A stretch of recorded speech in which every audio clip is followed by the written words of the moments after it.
खबर है अखनूर में सेना की गाड़ी पर फायरिंग हुई है। जोगवान इलाके में संदिग्ध आतंकियों ने फायरिंग की। इलाके में बड़े पैमाने पर तलाशी अभियान जारी है। जम्मू कश्मीर से ये बड़ी खबर, जहां हाल के दिनों में लगातार आतंकी सेना के जवानों को निशाना बना रहे हैं। और देखिए, सेना की गाड़ी पर फायरिंग की गई। गोलियों के निशान आपको नजर आ रहे होंगे फायरिंग के बाद। और फिर फायरिंग के बाद आतंकी घने जंगलों में छिप जाते हैं।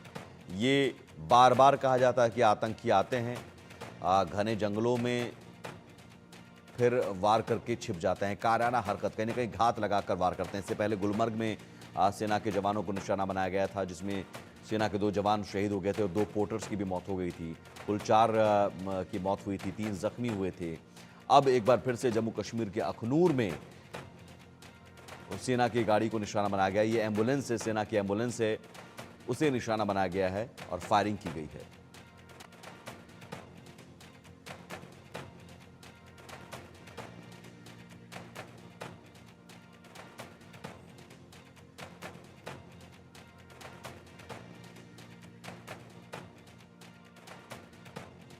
जम्मू के बट्टल में आतंकियों और सुरक्षा बलों के बीच मुठभेड़ जारी है और लगातार आप देखेंगे जम्मू कश्मीर पुलिस के वरिष्ठ अधिकारी जो है वो मौके पर पहुंच रहे हैं। एसएसपी जम्मू, डीआईजी जो जम्मू कठुआ रेंज हैं शिव कुमार शर्मा, एसपी ब्रजेश जो एसपी रूरल हैं, वो तमाम अधिकारी जो हैं वो मौके पर पहुंचे हैं और लगातार इस ऑपरेशन को चलाया जा रहा है और कोशिश की जा रही है कि जल्द से जल्द इन आतंकियों का सफाया किया जा सके। जो जानकारी है, 3 आतंकी सुबह 7 बजे के करीब मंदिर परिसर में देखे गए। ये आतंकी मंदिर में जूते पहनकर अंदर पहुंचे हुए थे और सुबह जब यहाँ बटल गांव के कुछ बच्चे माथा टेकने के लिए पहुंचे, उन्होंने देखा कि कुछ लोग अंदर हैं, अनजान हैं। उन्होंने जूते पहने हुए हैं, मंदिर की मूर्ति को तोड़ा हुआ है, जिसके बाद तुरंत जो है वो अंदर जाके उन लोगों से बात करने लगे। और जैसे ही लोगों को उन आतंकियों से बच्चों ने पूछा कि आपने ये मंदिर में तोड़फोड़ क्यों की है, तो उन्होंने बच्चों को डांटा, जिसके बाद बच्चों को वहां से भागने को कहा और कहा कि यहाँ पर अब फायरिंग होने वाली है। उसके बाद से ही तमाम ये इलाका जो है आप देखेंगे यहाँ पर सुरक्षा बलों ने ऑपरेशन को जो है वो संभाला हुआ है और लगातार कोशिश की जा रही कि जल्द से जल्द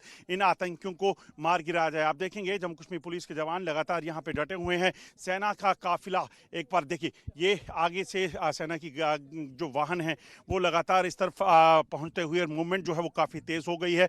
दरअसल ये आतंकी जो है ये इनके पास काफ़ी ज़्यादा असला बारूद है। ये आतंकी पहले से ही बच्चों को कह रहे थे कि यहाँ पर भारी फायरिंग होने वाली है, आप भाग जाइए, जिसके बाद यहाँ पर मुठभेड़ शुरू हुई। सेना की 2 गाड़ियों पर इन्होंने फायरिंग की। एक सिविलियन जो यहाँ से गुजर रहा था उन पर जो है फायरिंग की है और उसके बाद से लगातार आप देखेंगे ये इलाका जो है इस वक्त यहाँ पर पैनी नज़र जो है सुरक्षा बलों की बनी हुई है और कोशिश की जा रही है कि जल्द से जल्द इन आतंकियों को मार गिराया जा सके। कहाँ से आतंकी आए हैं, लाइन ऑफ कंट्रोल से सटा हुआ इलाका है, ऐसे में यही आशंका है कि आतंकी लाइन ऑफ कंट्रोल के दूसरी तरफ से घुसपैठ करके यहाँ आए और उसके बाद उन्होंने यहाँ पर सुरक्षा बलों को निशाना बनाने का प्रयास किया, मगर उनको उसमें बड़ी ज़्यादा कामयाबी नहीं मिली है क्योंकि कोई नुकसान नहीं हुआ है।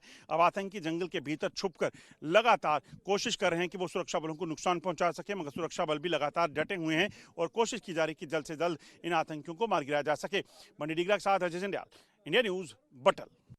जम्मू के अखनूर के बटल इलाके में आतंकियों और सुरक्षा बलों के बीच मुठभेड़ जो है वो शुरू हो गई है और आपको बता दूं कि लगातार आतंकियों के साथ जो है वो मुठभेड़ चल रही है, जिसके चलते उस पूरे इलाके में आवाजाही को बंद कर दिया गया है। आप सामने जो तस्वीरें देख रहे हैं, आप देखेंगे इस वक्त जम्मू कश्मीर पुलिस के वरिष्ठ अधिकारी जो है वो भी जो है वो इस वक्त मौके पर निकले हैं ताकि उस पूरे इनकाउंटर में जहाँ वहाँ छुपे हुए आतंकियों को जो है वो मार गिराया जा सके। दरअसल सुबह 7 बजे की घटना है जब कुछ 2 से 3 आतंकी जो हैं उस इलाके में जो एक मंदिर पड़ता है शिवस्थान मंदिर, वहां पर छुपे हुए थे और अचानक इन जो आतंकी थे, इन्होंने जब वहां मंदिर में बच्चे कुछ ट्यूशन पढ़ने के लिए जो जा रहे थे वहां माथा टेका। उसके बाद इन आतंकियों को जो है आपको बता दूं, इन आतंकियों ने इन बच्चों को रोक कर उसके बाद इन बच्चों से कुछ पूछताछ शुरू की और थोड़ी देर के लिए इनको वहां पे होस्टेज बनाए रखा और कुछ समय के बाद इनको आतंकियों आतंकियों ने इन बच्चों को जो है वो छोड़ दिया। उसके बाद से ही सेना की एक गाड़ी जो है वहां से निकली, एम्बुलेंस, और उस पर इन आतंकियों ने फायरिंग कर दी। जैसे ही सेना की काफिले पर फायरिंग हुई, अतिरिक्त सेना की जो टुकड़ी थी वो वहां पे पहुंची। अब पूरे इलाके में जम्मू कश्मीर पुलिस और सेना ने घेराबंदी करके वहां पर तलाशी अभियान को शुरू किया है और घेराबंदी कर ली है और इन आतंकियों को मार गिराने के लिए कवायद तेज चल रही है। सभी आतंकी जो हैं हथियारबंद है, 3 से 4 आतंकी हो सकते हैं, इस चीज का अनुमान लगाया जा रहा है। दरअसल ये लाइन ऑफ कंट्रोल के साथ सटा हुआ इलाका और यहाँ पहले भी आतंकी जो हैं एक बार ग्रिफ के कैंप पर जो है वो हमला कर चुके हैं। तो ऐसे में इस चीज की आशंका है कि शायद ये ताजा घुसपैठ का कोई मामला हो और उसके बाद आतंकियों ने जैसे गुलमर्ग के पास एक आतंकी हमले को अंजाम दिया और सेना की गाड़ी को निशाना बनाया, ऐसी ही कोशिश जहां पे करना चाहते थे, मगर समय रहते सुरक्षा बलों ने आतंकियों की इन कोशिश को अब नाकाम कर दिया और आतंकियों को घेर कर वहां इस वक्त मुठभेड़ जो है वो तेज हो गई है ताकि इन आतंकियों को जल्द मार गिराया जा सके। बंडी डिग्रा के साथ अजय जंडिया।